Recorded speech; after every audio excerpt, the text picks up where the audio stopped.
todos, bienvenidos a nuestro video número 12 de nuestro taller filosófico de la teoría del diseño inteligente.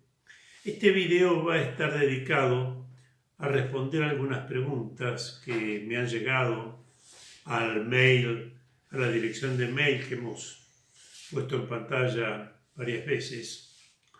Pero antes, como es habitual, repasamos un poco algunas cuestiones importantes que tratamos en el video anterior. En el video anterior tratamos sobre ciertos ganchos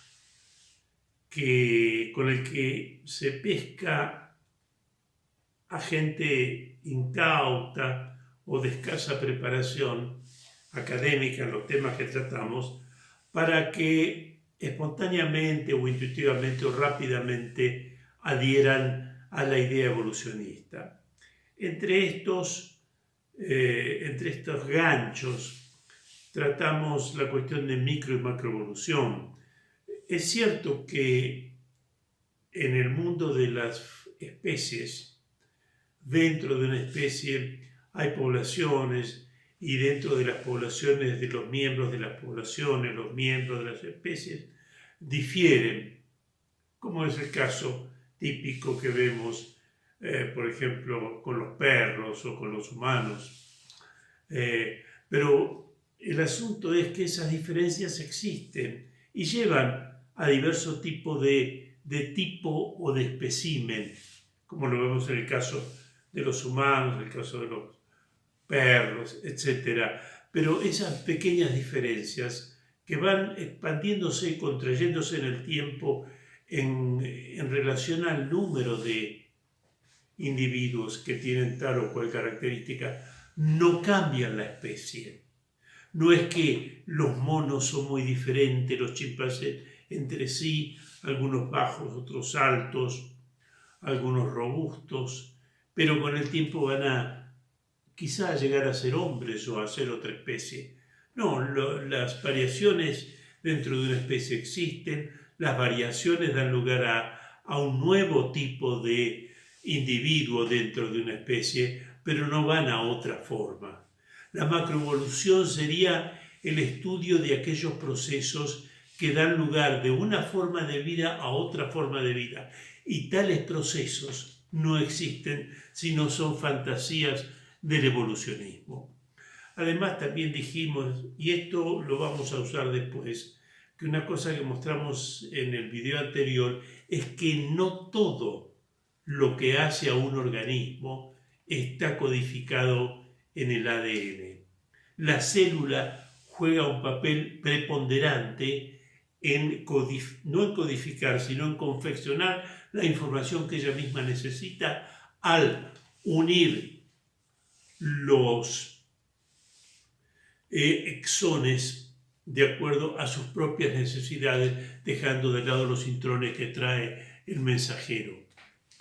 Además, marcamos con mucha fuerza que la redundancia del código genético no era tal. Ya antes habíamos mostrado que los genes huérfanos desafiaban la tesis de la continuidad evolucionista. Mostramos que el ADN basura no era basura, que los fenómenos de convergencia también vulneran fuertemente la idea de continuidad del árbol de la vida, del supuesto desarrollo de la vida, de lo simple a lo complejo. ¿Y por qué insisto en esto? Porque siempre tenemos que tener presente esto. Cuando vamos a juzgar a una teoría o a una hipótesis explicativa, tenemos que asumir cierta epistemología. No es lo mismo la epistemología aristotélica, la epistemología de Stuart Mill, la epistemología de Popper o ciertas cosas que hacen muy peculiares los pensamientos de Lakatos, de Kuhn, de Feyerabend o de las concepciones semántica de las teorías científicas. Nosotros hemos hecho nuestra una y la hemos presentado con mucha claridad. En acuerdo con el libro de Hempel que señalamos en el primer video. Consideramos que la ciencia natural es falsable, que las hipótesis explicativas en especial son falsables, pero que en la medida que son falsables son científicas y para ser científicas no solo deben ser falsables, deben poseer confirmación, y que uno de los criterios más fuertes para la aceptación de una hipótesis explicativa es su fertilidad, por un lado, y su consistencia o adecuación o no contradicción, como quieran ustedes denominar a esto, con los hechos fuertes de la ciencia. ¿Y cuáles son los hechos fuertes de la ciencia? En especial en química y en biología. Los hechos experimentales. No hay hechos científicos, hay hechos que son el resultado de experimentos. Y esos son los hechos fuertes.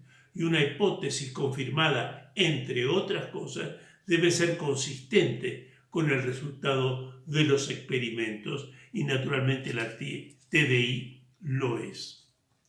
Por un lado. Bueno, en otras palabras, y vuelvo a repetir, es interesante esto. Hoy mismo leí un artículo que se planteaba si la teoría del diseño inteligente era coherente, consistente con la clásica idea de ciencia, y en todo el artículo nunca hablaba cuál era esa clásica idea de ciencia. Increíble, pero real. Por eso, cuando juzguemos el diseño inteligente, cuando juzguemos el neodarwinismo, cuando juzguemos la evo-devo, etc., digamos con qué epistemología lo hacemos, qué teoría de la ciencia asumimos. Eso es fundamental. Por eso ese interjuego entre filosofía y metodología de la ciencia, por un lado, y la teoría que se juzga, por el otro, es una relación esencial. No me puedo largar a hablar bien o mal de una teoría sin previamente asumir algo, asumir una cierta metodología y filosofía de la ciencia. No es lo mismo la de Kuhn, la de Lakatos, etc.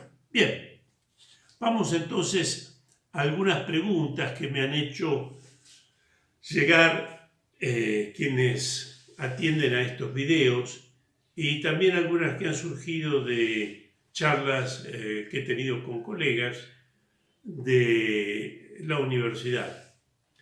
En general, esto tomará más de un video, pero quiero resaltar algo. En las cuestiones sobre evolución sí o sobre evolución no, se mueve una pasión que es inadecuada para la discusión y la reflexión científica.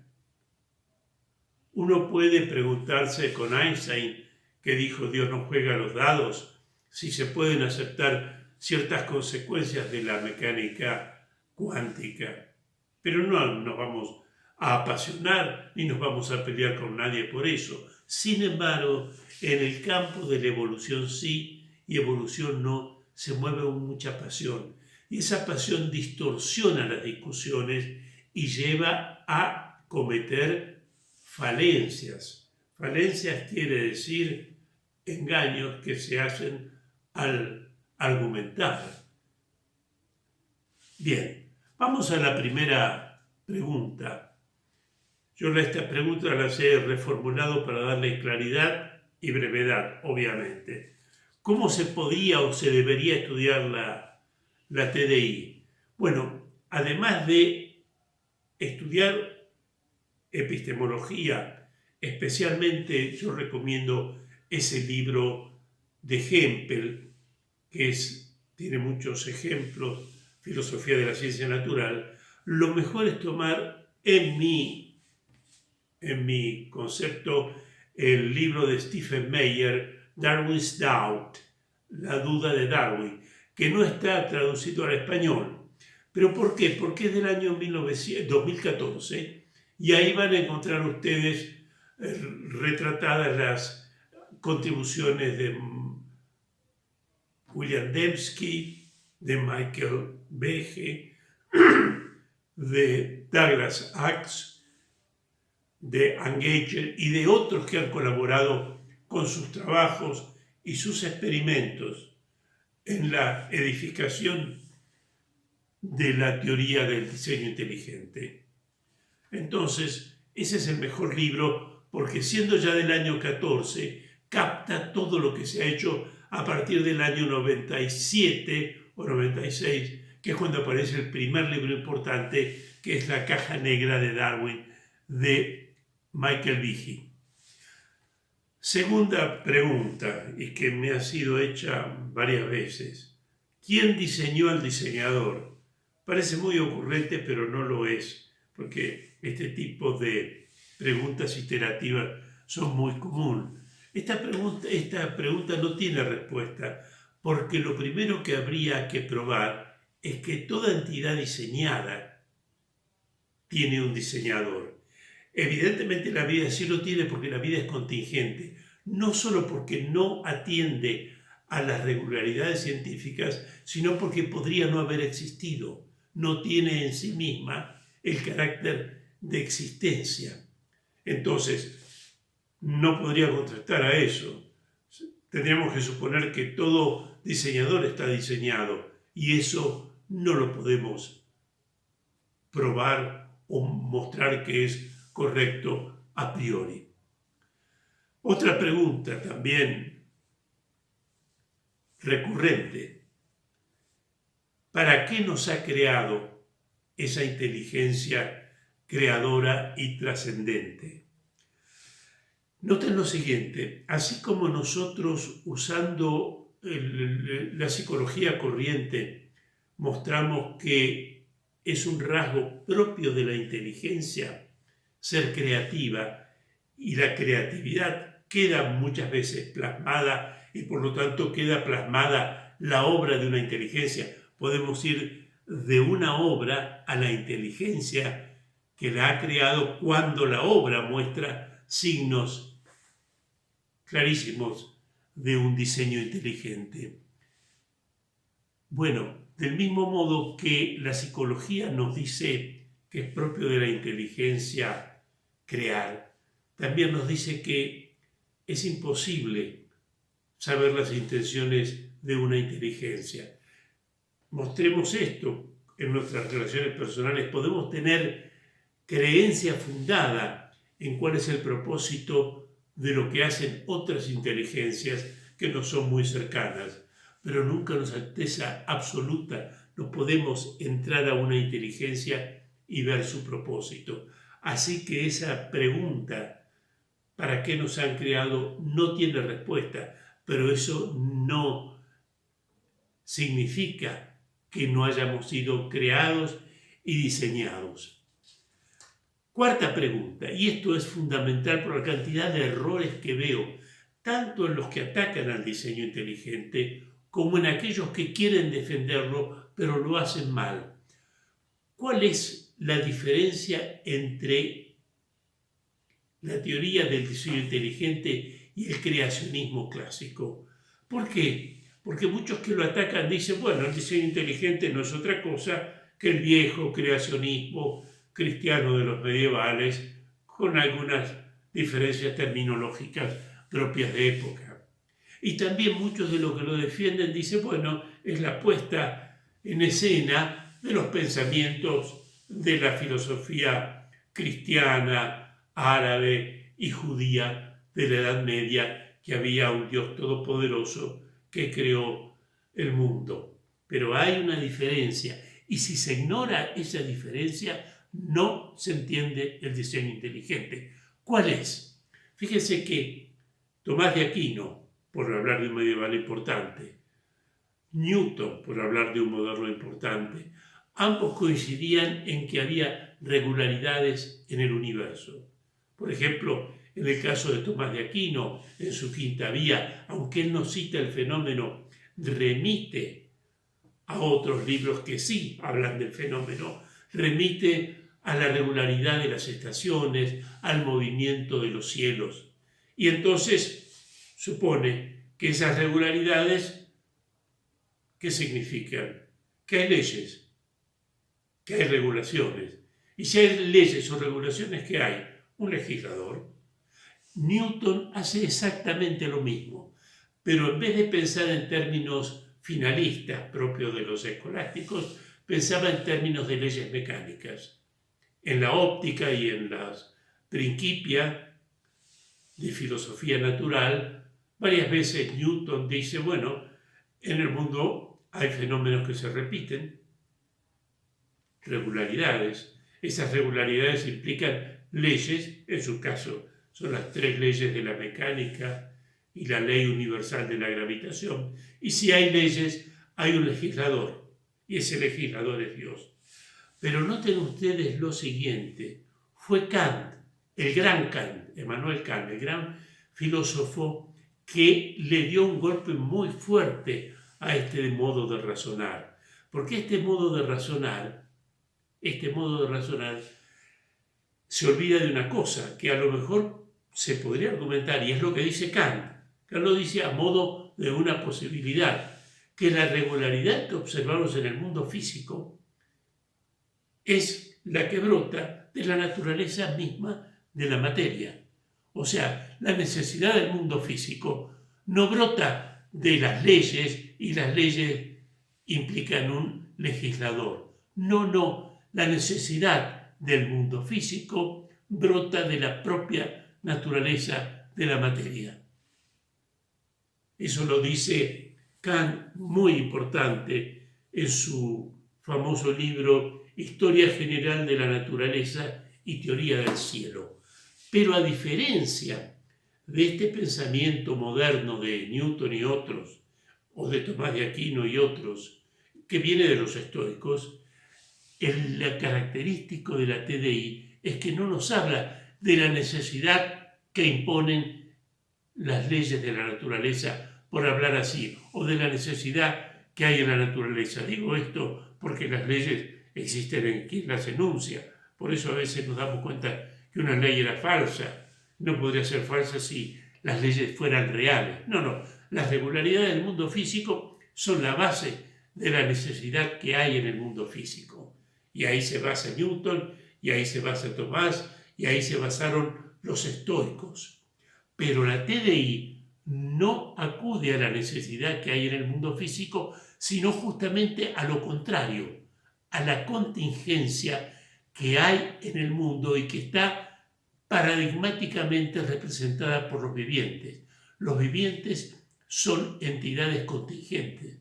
¿Qué quiere decir contingentes?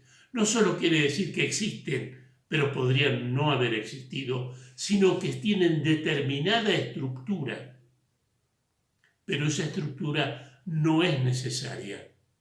Dicho en el lenguaje que hemos usado hasta ahora, o refiriéndonos a un descubrimiento que citamos a menudo, las bases del ADN no se unen en función de ninguna necesidad ni física ni química. Son contingentes. Simplemente están unidas significando algo. Una estructura, una proteína, una enzima. Eso es una diferencia crucial. Si no se ve eso, no se entiende el diseño inteligente. El diseño inteligente no es la quinta vía de Santo Tomás que dice que en la naturaleza hay un finalismo. Bueno, y podríamos decir, y los animales son teleológicos o las plantas son teleológicas, luego son aquellas cosas en las que pensaba Tomás. No, simplemente la teoría del diseño inteligente, el concepto central es de contingencia.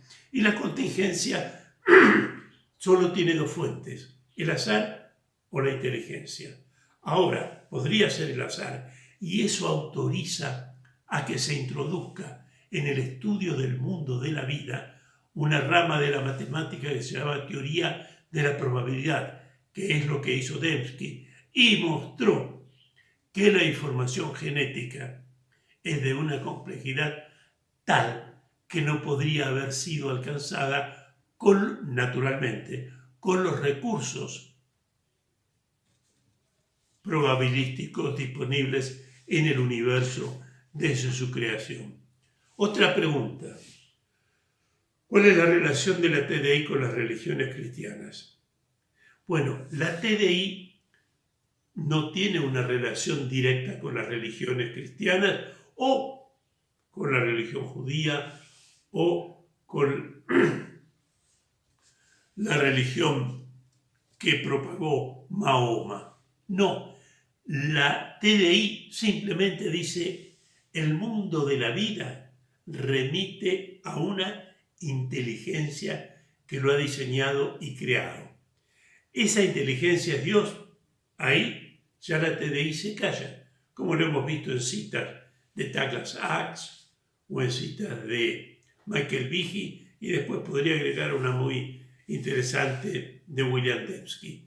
Es la filosofía la que establece o intenta establecer, lo hemos hecho en un video, que esa inteligencia es una persona, y eso es una persona libre, inteligente, omnisciente y omnipotente. Esa es una especulación filosófica, pero mía y de otros filósofos, pero no de los biólogos, bioquímicos, paleontólogos que asienten a lo que dice la TDI.